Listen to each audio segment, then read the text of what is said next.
Assalamualaikum warahmatullahi wabarakatuh. Berjumpa kembali di channel Perawat Online. Pada kesempatan kali ini kita akan membahas mengenai rangkuman FRTWK atau tes wawasan kebangsaan. Nah, hasil soal yang kami buat adalah berdasarkan pengalaman dari peserta yang sudah melaksanakan ujian dari SKD di Oktober 2024. Nah, bagi teman-teman yang baru menemukan channel ini, jangan lupa klik subscribe dan aktifkan loncengnya supaya teman-teman selalu update video terbaru dari channel Perawat Online. Rangkuman FRTWK ini berkaitan dengan Sumpah Pemuda, Budi Utomo, dan Nasionalisme. Nah, soal ini banyak muncul di soal SKD dari hasil teman-teman yang sudah mengikuti ujian di jadwal yang awal-awal. Nah, silakan disimak bagi teman-teman yang sedang mempersiapkan ujian SKD, khususnya yang belum ya, tentunya yang belum melaksanakan ujian dan sudah mendekati jadwal ujiannya, silakan bisa disimak. Kemungkinan akan muncul kembali pada saat teman-teman melaksanakan ujian SKD.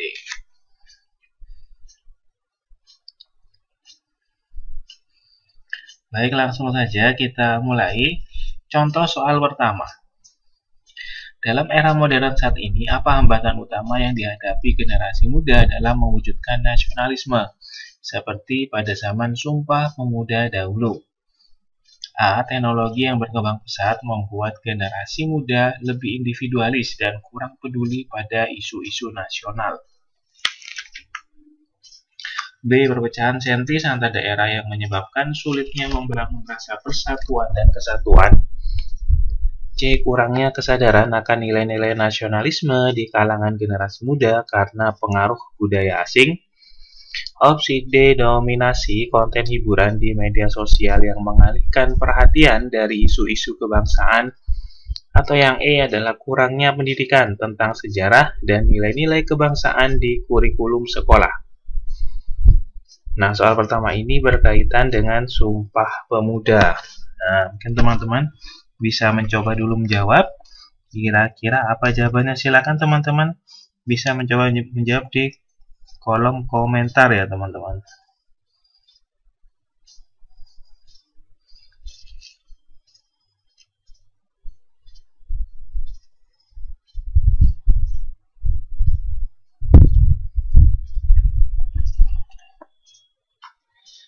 Oke, kalau kita bicara tentang Sumpah Pemuda, maka Sumpah Pemuda itu adalah hasil dari Kongres Pemuda II. Nah, yang mana Kongres Pemuda II tersebut dilaksanakan pada tanggal 27 sampai 28 Oktober 1928. Nah, yang mana kongres ini diusulkan oleh Perhimpunan Pelajar-Pelajar Indonesia atau PPPI dan dihadiri oleh berbagai organisasi pemuda.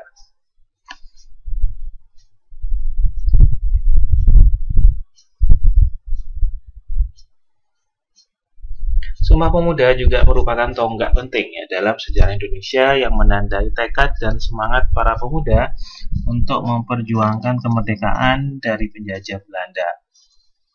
Beberapa hal yang terkandung dalam Sumpah Pemuda yaitu adalah mencintai tanah air Indonesia, menjaga dan merawat persatuan bangsa, menjunjung penggunaan bahasa Indonesia dalam kehidupan sehari-hari.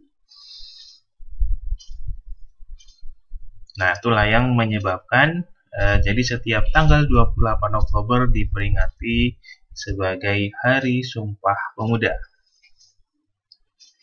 Kita kembali lagi ke soal nomor 1 ini. Langsung saja kita lihat ya pembahasannya. Jadi ini berkaitan dengan bagaimana sih atau apa hambatan utama yang dihadapi generasi muda dalam mewujudkan nasionalisme seperti pada zaman Sumpah Pemuda dahulu. Nah, di era saat ini atau di era modern. Nah, tentunya apa hambatannya? Nah, di mana kesadaran akan persatuan dan kesatuan bangsa Indonesia sangat penting dalam membangun nasionalisme tentunya. Nah, namun generasi muda saat ini menghadapi berbagai hambatan dalam mencapai tingkat nasionalisme. Seperti yang ditunjukkan pada zaman Sumpah Pemuda. Nah, salah satunya adalah adanya kurangnya kesadaran akan nilai-nilai nasionalisme di kalangan generasi muda karena pengaruh budaya asing. Nah, jadi jawaban pada soal nomor 1 ini adalah yang opsi jawaban C. Nah, karena di era modern saat ini kita digempur karena kemajuan teknologi, kemudian maraknya media sosial. Nah, kita digempur oleh pengaruh-pengaruh budaya asing. Nah, karena kita semakin mudah dalam mengakses informasi-informasi, termasuk salah satunya budaya asing akan mudah masuk pada kita. Tentunya kalau kita tidak memiliki filter atau filtrasi yang kuat, maka kita akan terpengaruh oleh budaya asing tersebut. Nah, jadi jawabannya adalah yang opsi jawaban C.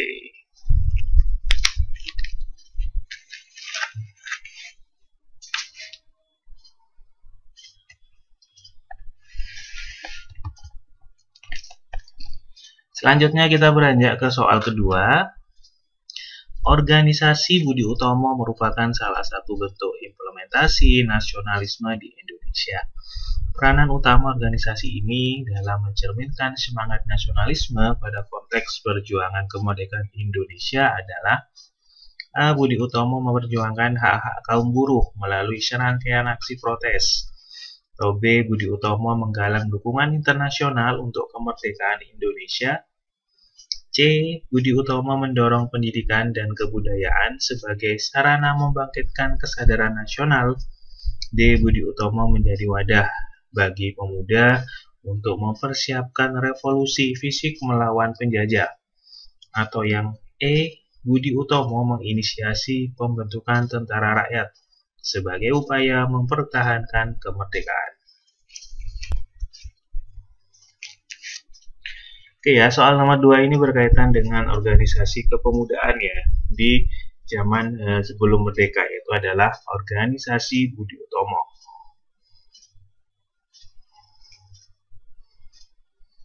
Nah, jadi Budi Utomo adalah organisasi pergerakan nasionalis ya pribumi yang pertama di Hindia Belanda yang didirikan pada tanggal 20 Mei 1908. Nah, siapa saja pendirinya adalah dari para pelajar Stovia. Di antaranya ada Raden Sutomo, ada Suraji, Muhammad Saleh, Suwarno, Gunawan Mangunkusumo, Suwarno, Ergumrek, dan Raden Angka. Sebenarnya kata Budi Utomo itu berasal dari dua kata dalam bahasa Sanskerta, yaitu Bodhi atau Budi yang berarti kesadaran, akal atau pengadilan, dan Utomo yang berarti tingkat pertama, sangat baik, kebajikan, dan kesempurnaan.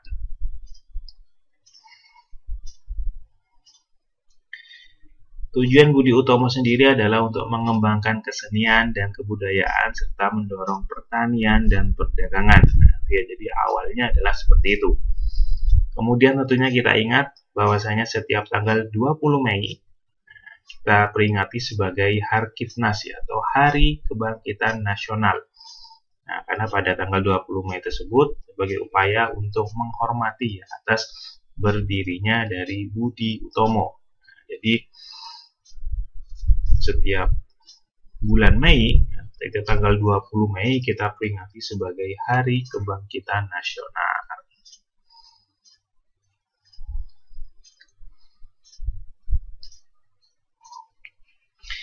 Baik, kita lihat soal nomor 2, kita kembali lagi ya. Jadi di soal nomor 2 ini disebutkan organisasi Budi Utomo merupakan salah satu bentuk implementasi ya nasionalisme di Indonesia.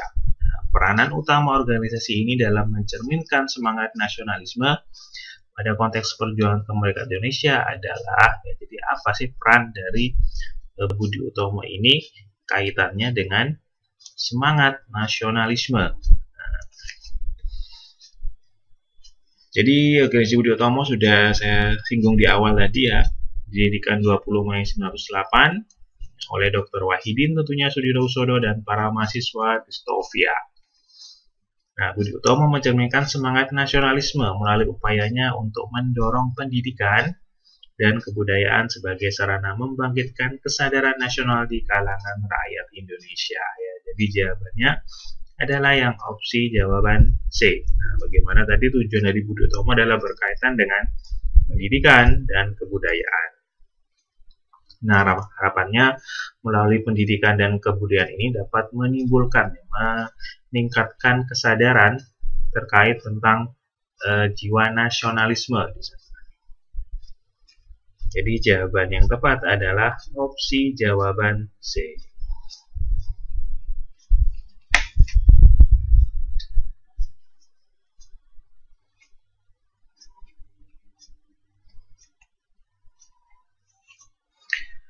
Selanjutnya, kita masuk ke soal nomor 3.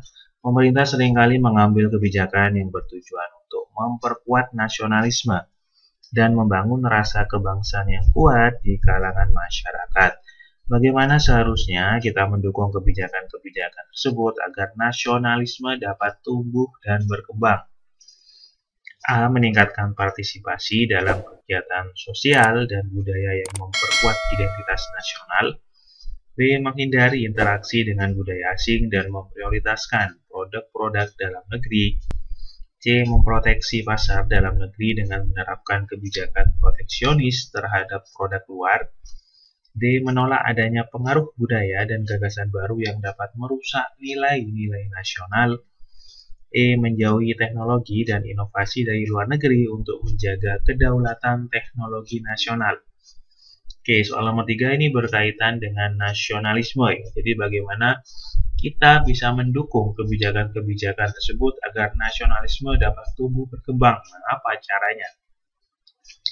Silakan teman-teman boleh menebak dulu kira-kira jawaban nomor 3 ini adalah yang mana.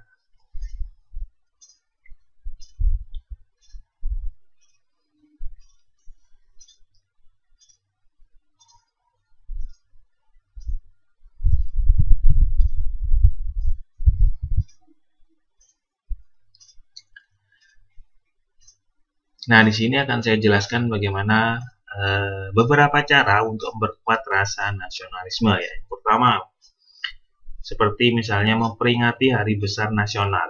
Salah satunya misal sekolah dapat menyelenggarakan upacara bendera atau perlombaan untuk memperingati hari besar nasional, seperti ada hari kemerdekaan, hari kesaktian Pancasila, dan hari Sumpah Pemuda.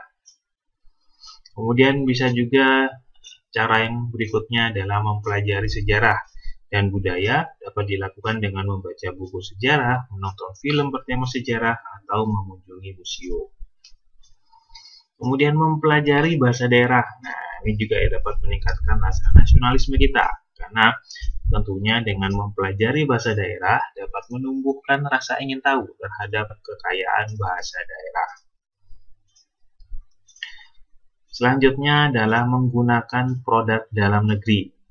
Dengan menggunakan produk dalam negeri juga merupakan wujud menghargai karya anak bangsa. Nah, itu juga bisa mewujudkan atau meningkatkan rasa nasionalisme yang ada dalam diri kita.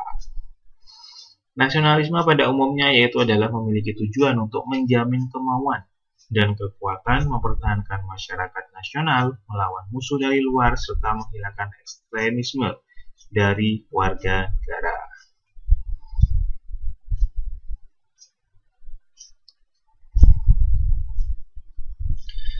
Merujuk pada soal nomor 3, bagaimana seharusnya kita mendukung kebijakan-kebijakan tersebut agar nasionalisme dapat tumbuh dan berkembang.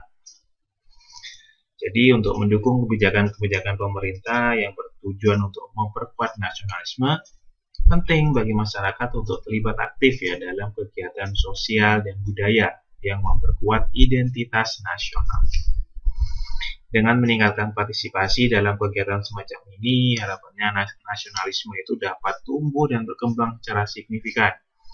Melalui partisipasi dalam kegiatan sosial dan budaya yang memperkuat identitas nasional, masyarakat dapat lebih memahami dan menghargai warisan budaya, tradisi, bahasa, dan nilai-nilai yang dijunjung tinggi dalam masyarakat.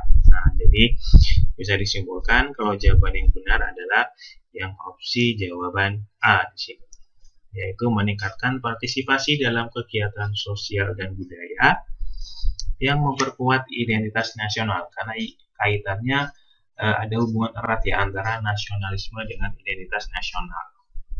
Kalau kita bicara identitas nasional itu sama halnya dengan jati diri bangsa atau ciri khas bangsa ya. Jadi tentunya setiap bangsa, setiap negara memiliki jati diri masing-masing atau memiliki identitas nasional masing-masing. Nah, di negara kita Indonesia, apa identitas nasional? Bisa dilihat dari sejarah bangsa, bisa dilihat dari pedoman bangsa, ya. Kemudian bahasa Indonesia, itu kan juga merupakan ciri khas yang tidak ada di negara lain. Jadi jawabannya adalah opsi jawaban A.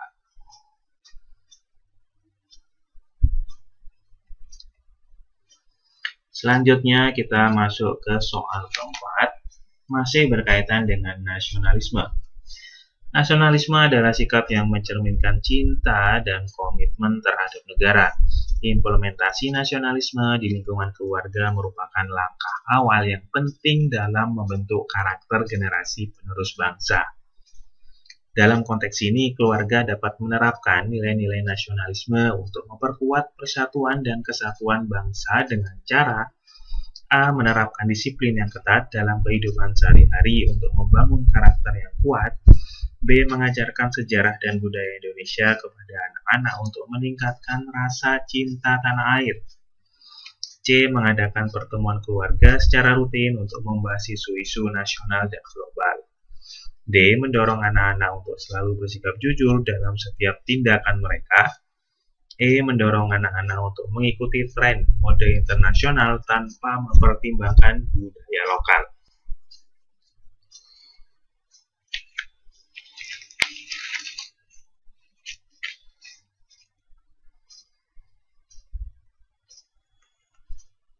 Oke, kira-kira mana jawaban yang tepat? Nah, teman-teman boleh coba menebak dulu.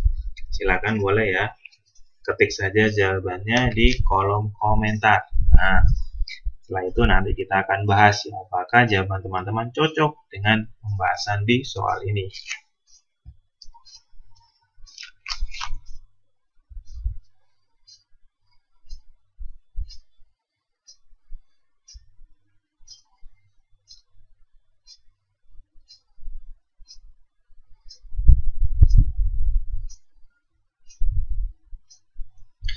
Nasionalisme tentunya bisa kita terapkan ya di berbagai lingkungan.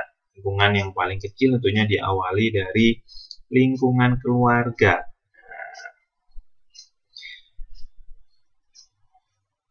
Ada beberapa sikap yang bisa kita lakukan. Misalnya yang pertama tentunya adalah menghormati orang tua. Nah, kemudian saling menjaga satu sama lain. Ini juga merupakan salah satu wujud dari tindakan nasionalisme. Kemudian berbagi tugas sesuai dengan kemampuan. Nah, itu tadi adalah beberapa contoh tindakan yang bisa kita lakukan di lingkup keluarga.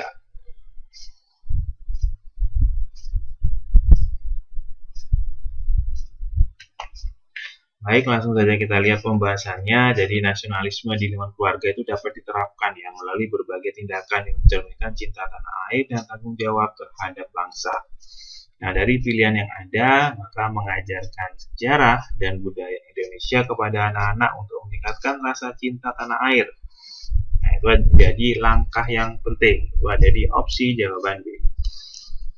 Karena pengetahuan tentang sejarah dan budaya Indonesia menanamkan rasa kebanggaan dan kecintaan terhadap negaranya, serta membantu anak-anak memahami nilai-nilai luhur bangsa dan menghargai perjuangan para pahlawan. Nah, tentunya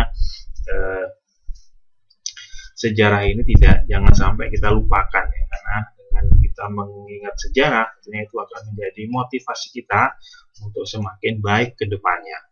Jadi apa yang bisa keluarga lakukan yaitu adalah terkait tentang mengajarkan sejarah dan budaya Indonesia kepada anak-anak untuk apa? Untuk meningkatkan rasa cinta tanah air. Nanti kaitannya bagaimana kesadaran nasionalisme juga bisa diwujudkan.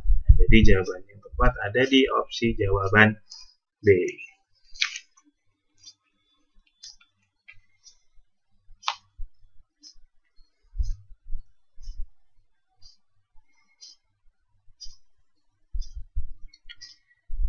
Kita lanjutkan soal kelima. Peristiwa Sumpah Pemuda tanggal 28 Oktober 1928 telah memberikan semangat kepada para pemuda Indonesia untuk bersatu Dengan dilaksanakannya Sumpah Pemuda, rasa nasionalisme para pemuda saat itu mulai muncul secara nyata. Untuk nyata, rasa nasionalisme tersebut terimplementasi pada isi Sumpah Pemuda. Bentuk nyata implementasi rasa nasionalisme yang dimaksud adalah A. Meyakini kemerdekaan merupakan hak segala bangsa. B. Memilih Insinyur Soekarno menjadi Presiden Republik Indonesia. C. Membantu persekutuan para pemuda di daerah-daerah. D. Mengakui bahasa Indonesia sebagai bahasa pemersatu. Atau yang E adalah mengakui NKRI atau Negara Kesatuan Republik Indonesia sebagai negara kepulauan.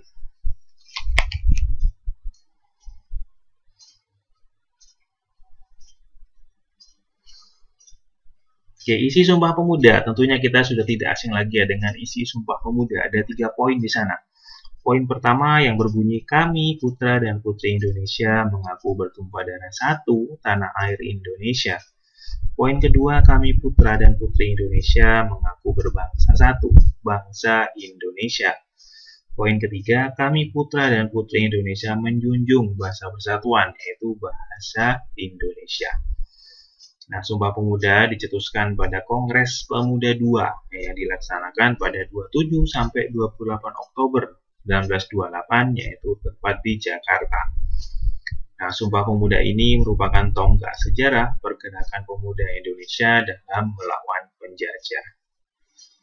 Oke ya, jadi ada 3 poin yang berkaitan dengan isi dari Sumpah Pemuda. Nah, maka langsung saja bisa kita pilih ya, jadi jawaban yang tepat adalah yang berkaitan dengan opsi jawaban D, yaitu mengakui bahasa Indonesia sebagai bahasa pemersatu ya. Jadi sesuai dengan isi dari Sumpah Pemuda, yaitu poin ketiga yang bunyinya kami putra dan putri Indonesia menjunjung bahasa persatuan bahasa Indonesia. Maka wujud konkretnya adalah bagaimana kita mengakui bahasa Indonesia itu adalah sebagai bahasa pemersatu. Di tengah Indonesia memiliki banyak budaya dan bahasa daerah.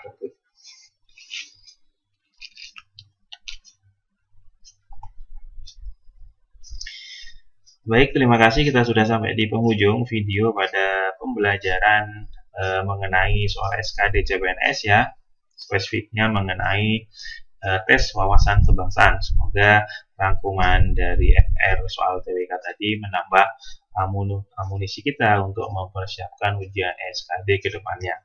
Baik, terima kasih. Saya akhiri. Assalamualaikum warahmatullahi wabarakatuh.